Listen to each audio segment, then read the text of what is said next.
Hey guys, it's Jennifer Party. I wanted to talk to you today a bit about Neptune entering Aries because this is a monumental shift. And Neptune actually transitioned from Pisces into Aries last week.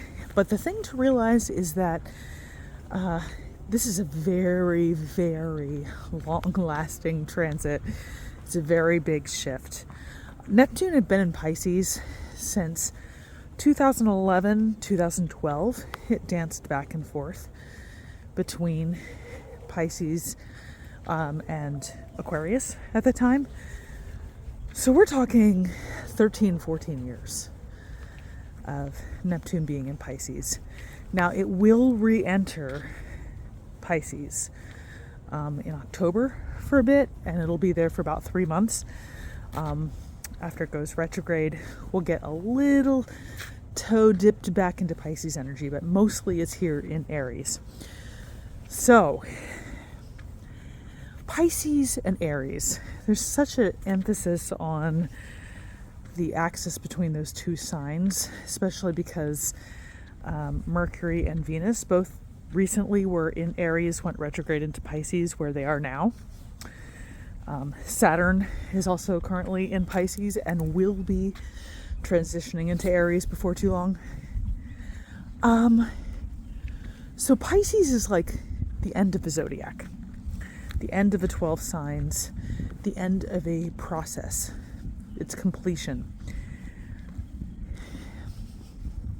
In the most ideal spiritual sense, you could think of Pisces as being union. It is like the unity of the self with divine consciousness and all that is. Now, does that mean that everybody in Pisces energy is just blissed out and one with the divine? I mean, clearly not. That would be lovely. I would love that as a Pisces rising moon person. But the ideal in Pisces is this state of surrender. It is a sign that's ruled by Jupiter, classically speaking, and has a great affinity to Neptune. So that oceanic consciousness, in a way, that oceanic consciousness of Neptune very much vibes with Pisces, because Pisces has that sort of like the energy that wants to surrender. And it just naturally feels all of the energy around it. It absorbs the influence of everyone around it. Now, that can be a little difficult if you have a lot of Pisces influence, because in some ways you're always picking up like energy from your environment, from the people around you, and sometimes that energy doesn't feel good. But there is that element of surrender in order to unify with something greater, essentially, being a main theme of Pisces. Aries, on the other hand, as opposed to being about surrender to unify, right? It's like about differentiation. It's about standing up for what you believe in. It's about, it's fire as opposed to water, essentially. So inspiration, impatience. So rather than this kind of like,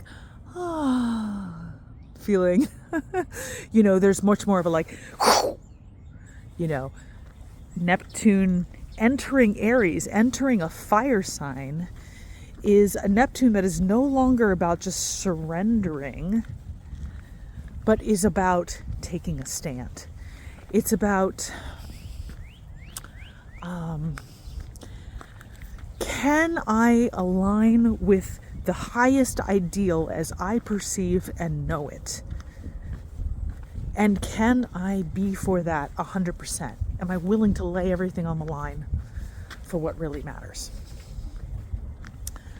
So the energy of Aries being that fire, being that differentiation, that individuation, that first sign of the zodiac, very different than Pisces.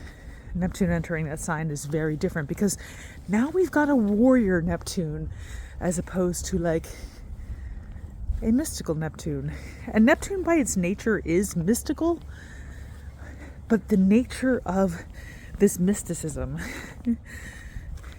is now, it's entering that Aries archetype, that warrior archetype. So it's much more about, how do I stand for what I believe in? How do I unify my consciousness and become that which I am seeking? How do I get closer to that ideal in a strong, personal way, standing for something that could be a collective ideal? But fire is reaching for that higher aspiration. Very different than the surrendering, unification, and the more feminine flowing influence of Pisces. So there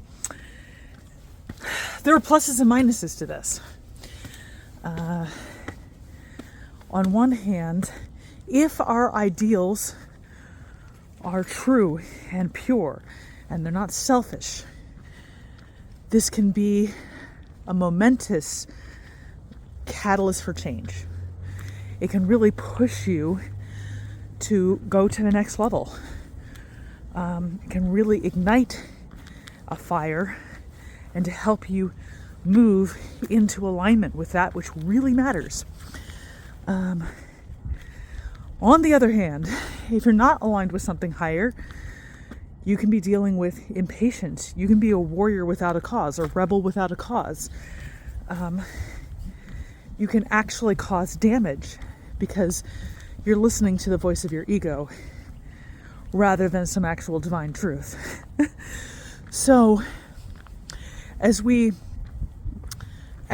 that Neptunian mystical part of us is transitioning from watery Pisces to fiery Aries, make sure you're aligned, that what you're speaking is something that matters in your heart and not just to your mind and your ego.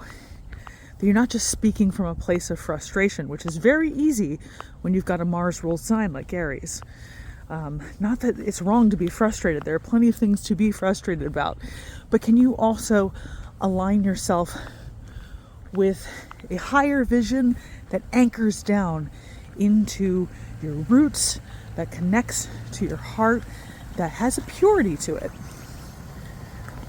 You know, standing for something that is worth standing for, that is worth believing in. Now, the other issue with Neptune is that Neptune is by its nature kind of murky. It's not clear. So if you've got a lot of cardinal energy in your chart, Aries, Cancer, Libra, Capricorn, Neptune can come in and just wreak havoc and start fires. And you're like, I don't know what's going on. I feel a sudden need to respond, but I don't know how to respond. Everything is confusing. Why are these arguments exploding around me? Why is, suddenly this chaos exploding around me? So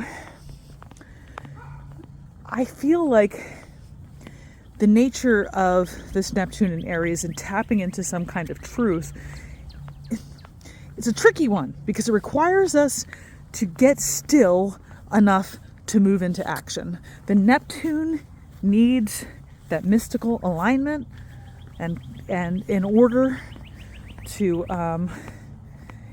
feel like it's lined up with something bigger, some kind of divine purpose. But Aries requires you to act and to move. So dancing with that play between stillness and movement, finding, that purity of the inner voice, being willing to kind of not know, but also not just being rash and impulsive and reactive and allergic to stillness. That's the thing. We've got to find that balance.